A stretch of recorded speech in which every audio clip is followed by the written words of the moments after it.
first question is, how did you find your school and how were you able to get funded?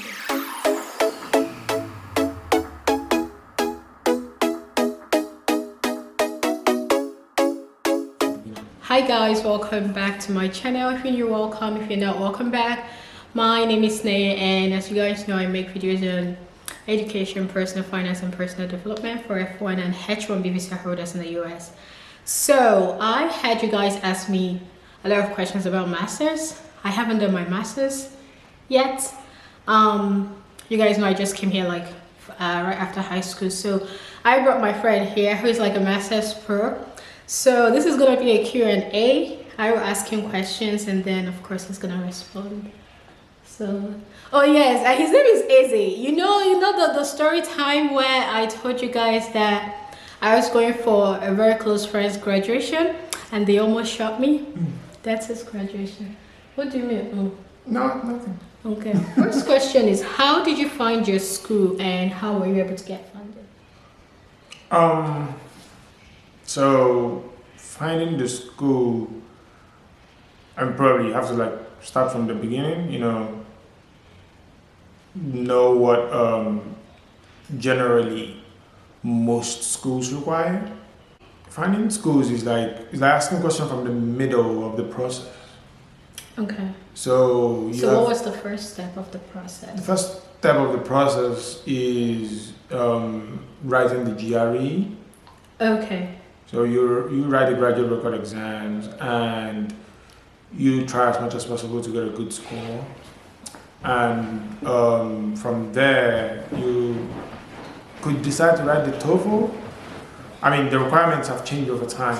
2017, a lot of schools were real strict on these things because you had a lot of competition. And thus, the GRE was the starting point.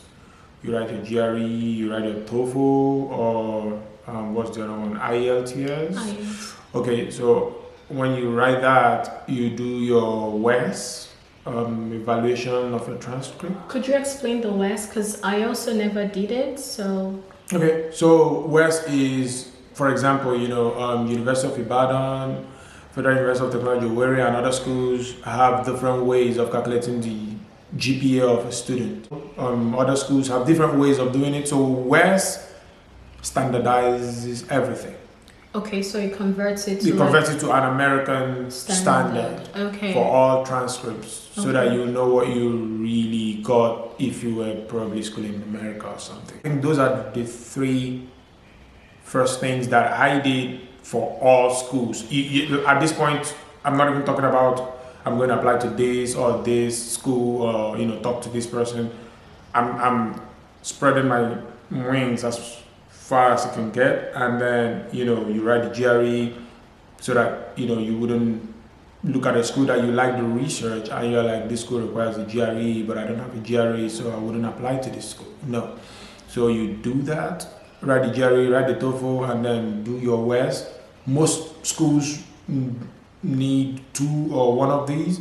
Some schools need 3 of them. Some schools need just 1 of them.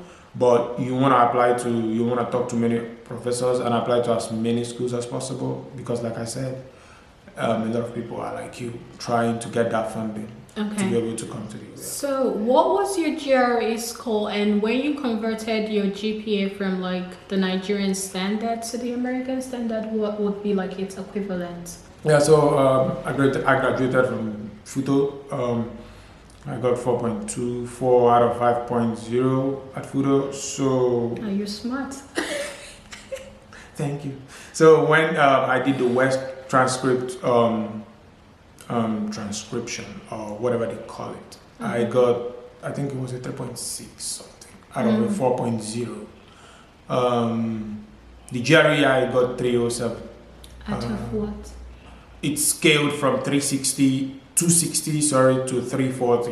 Okay. So I think I was banging the, very close to a little bit above the half point. So I think the half point is 300. The score, it was good for good schools. It was not enough for some top schools. I mean, your score determines where you apply to. That's why I like the GRE. Yeah. Your score will tell you, okay, this is the level of school you apply to. This is the level of school you don't apply to, because it's a waste of $100 and time to talk to these people. You know, that, yeah.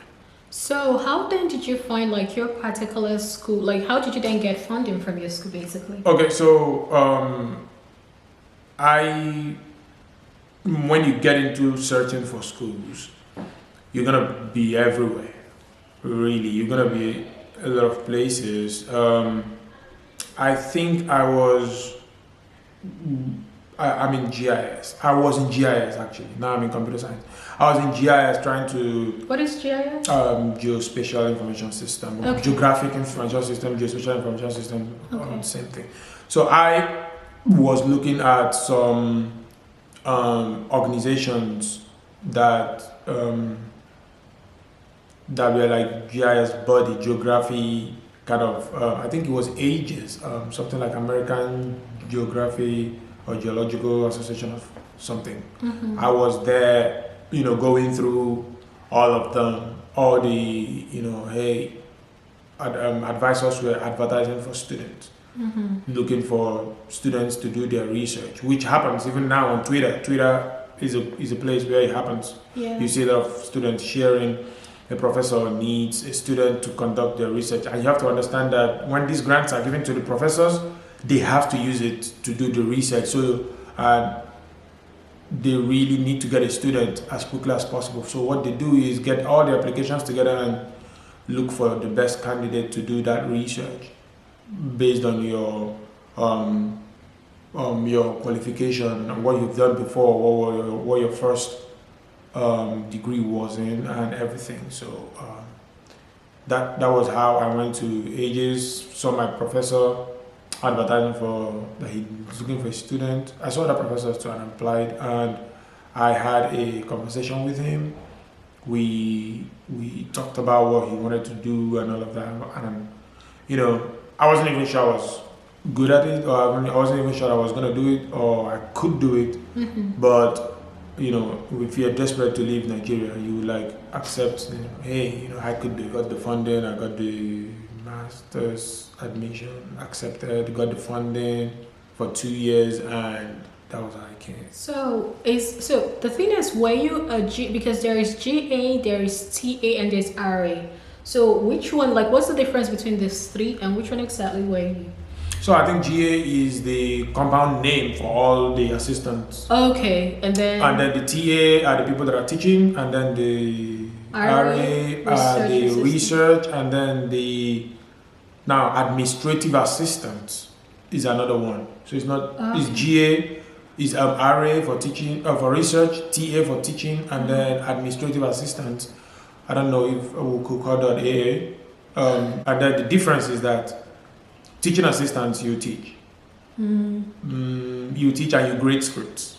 Okay. You grade scripts, like if you're working in a research lab, some undergrads will be coming to the lab to do research and to do, I don't know if they call them practicals here. Yeah. So they will come, they will submit their scripts and all of that, make electronically or physically, you just, or hard copy, you collect it and then you grade it and give them back. And then maybe you might grade tests, or you might also grade exams if you wanted to, or if your professor wanted you to. So that's that for TA. Yeah. For RA, I don't think, for me, I was an RA. I didn't grade any scripts. I was just focused on the research that I was hired to do. You know, they just, you know, throw the topic at you and you go do, you know, a lot of research on it, you know, with the guidance of your professor, you know. So he'll tell you what to do, and you will get results, and you know, for the duration of the 2 years, you do everything he says. Basically, that's the RA.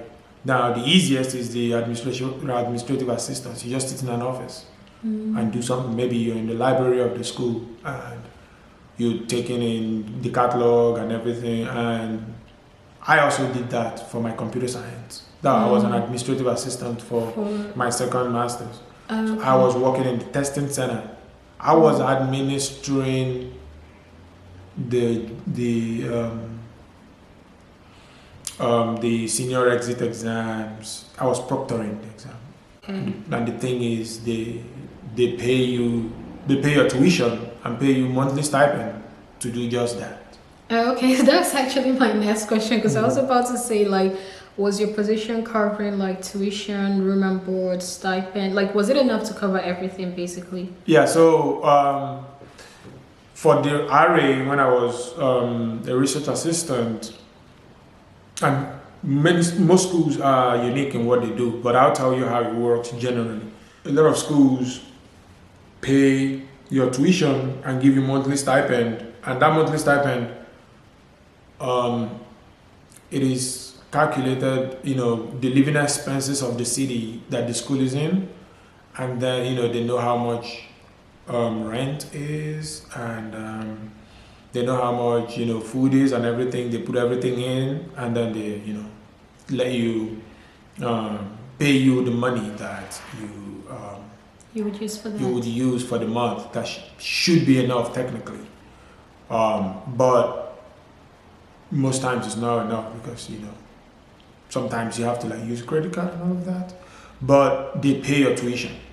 Okay. Sometimes, all the time, they pay your tuition. As even long as though you get an RA position. yeah, RA position. Even though that you might have to pay like in a semester, you pay like maybe $1,000 or $500. You have to now spread that. Wait, what is the 1,000 or 500 for? It may be administrative fees. Okay. They just okay. they might tell you that, hey, college of this fee, they wouldn't take care of it or something like that. So you pay that, and most times you just maybe find money somewhere to pay it, or save money from a particular month to pay it, all of that. So the stipend is usually that kind of basic minimum wage kind of money. After they pay your tuition, so you just get by. You may not have a lot to give or do something extravagant to Something it. different. One thing you have to keep in mind is that amount of money will continue in the summer, and you don't pay tuition in the summer. So the summertime is usually the time that you use to save money. So so during the summer, because during the semester you're working at least maybe 20 hours a week, right? So during the summer, how does it then work? Because you're able to work 40 hours a week. So is there like extra cash coming in?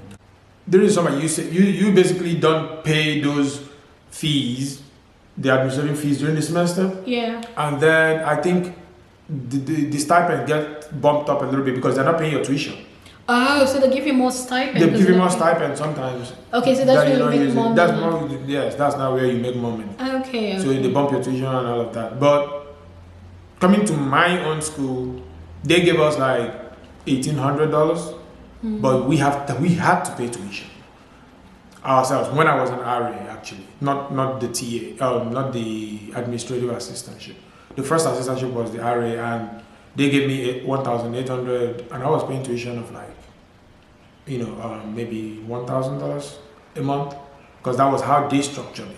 So at the end of the month, you have like, after taxes, you have like $600 extra to now use to pay rent, do everything. But like Anab said, in the summer, you get that $1,800, and you are not paying any tuition. You can use it for whatever you want. Okay. So that was when people now save money and all of that. So yeah, that was how the stipend worked. But in most schools, they pay your tuition and give you a lot of money to to use it and be comfortable, because you want you to be comfortable to be productive. Yeah. Yeah, so that's how it works. Were you given a prior training for the area position? Like, did they just like throw you into the deep sea like that? Yeah, so schools are a little bit, and that's why that's where their own process comes in. You have to hire someone that is either good at what you want him to do, or you think he has an upside to learn. So if you decide to go pick somebody that is not good enough, it's on you as a professor. So that's why they do their own due diligence to be able to. So they don't give you training. They do, but they make sure that you're someone that can adapt, and you're someone that has an idea of what the work entails and all of that. So they train you, because they know that many people coming from developing countries haven't done a lot of things practically or research based. They train you that first 1 year to do the work that they want you to do, but it's all on you. I mean, everything is on, all this free source, open source kind of like, computers are out there, open source training out there. A lot of things are there. So, YouTubes and Googles and all of that. You could go learn anything. And a lot of free trainings are now littered everywhere. They just want that person that has the zeal and everything to be able to adapt to it. Okay. So the last question is like, what would you advise anyone, say coming, doesn't have to be Nigeria, but like coming from, I guess, a developing country and wants, like anyone that wants to get admission into, a master's program, full funding? Oh, well, I mean, since it's the last question, I'll start and just tell my story up to where, the middle that we continue. So, 2015, when I graduated from school without direction, I didn't graduate in 2015, I graduated in 2014, January 2014. So all through, I was waiting for NYSC, no direction. I went to NYSC 2015, but before I went, I was at home, I think that was 5th of May, and my brother called me, hey, one guy in our church, his name is Joshua Nanji, that he is in the US, and there was testimony in the church, and you need to call him to ask him how he got there. That the testimony was about full funding and he doesn't have the details. So because I already knew the guy and I saw him on photo, he was like 2 sets ahead of me, that I should call him and know how he went there. And maybe that would be the big break that I need. I called him and he told me that yes, that is true, and he's in the US. And have I heard of the GRE? I said no. He said that he will send me past questions for GRE to see if I can write the exam. And then I told him yes, gave him my email address, he sent it to me, and in 15 minutes, I called him back and like, yeah, I can write this exam because I'm used to writing standardized exams. So he was like, good, take 6 months and read this, and then when you get a score, you call me, and then we'll go from there. So all through my NYSC, because I served from May, in fact, I called him a day before my NYSC, all through from May till September, when I read my GRE, I was reading and also teaching in NYSC. And when I got my score, I called him and we started the process. So 2015, I applied for schools, and then I didn't get funding. I got admission, so I didn't get funding. I sat at home all through 2016, and I was also applying to schools because funding is the most important thing. I mean, if you would pay tuition, I don't think there's any need much to come. Unless your parents had so much money. My parents didn't. So I now applied in 2016, and then I met my professor that I talked about earlier, and then he said, yeah, you can come. My funding came when I was still in Nigeria, and then I went to the embassy, they got my visa, and I'm here now. It took 2 years from when I heard of going abroad to go to school to when I even got my visa in July of 2017. I think the advice I would give everybody that wants to, even if you're not Nigerian or anyway, even in a developed country and you think you have no direction like I did, you need to go write the exam. It lasts 5 years. GRE. The GRE, yes. The score lasts 5 years. So if you can get a lot of schools take my school now is 280 and above, I think you'll be here. And that's 20 over 80, how they grade it. If you go read about the exam, you will know what I'm talking about. That's 20 over 80, that's 1/4 of the exam. It's not supposed to be that difficult if you devote your time to it. I think anybody could do it. I mean, if you're in management, you don't need to write the GRE, you can write the GMAT. And that's for business. That's for business, management, and everything. I think also accounting, I'm not sure, but you should just go write that one. I think people that want to do MBA, they still accept them. So just go write the exam and then be patient. Looking for schools is actually the ones that is actually the process that takes the longest, because you're talking to professors and you don't want to throw spaghetti on the wall. You want, to talk to professors that would, that is open to, has funding, accept you, and then open, and is nice, because having a bad professor is also another thing that is really bad. A lot of international students come here, and because of the way that professors want to use them, they don't succeed so much. So that's what I would say. First of all, take the exam. Second, the exams, if you have money for the TOEFL, English exam or whatever, write it. Save some money. And this advice is for people that are even in the final year in their school. You don't need to even do NYSC to come here. I didn't know that. If I had, maybe I wouldn't have gone for my NYSC, because I think it was a total waste of 1 year. If you can just start reading, and then in 3 months, 4 months to 6 months, you write the exams, and then start talking to professors, ask them questions, have as many friends as possible in foreign schools, in American schools. We're talking about America now. And then ask them, which professor is this, which professor is doing this, which professor is doing flexible. If you see a professor that has funding, you don't even know what he's saying, tell him that you want to work with him and all of that. Most of them will talk to you. If they like you, they'll give you funding to come.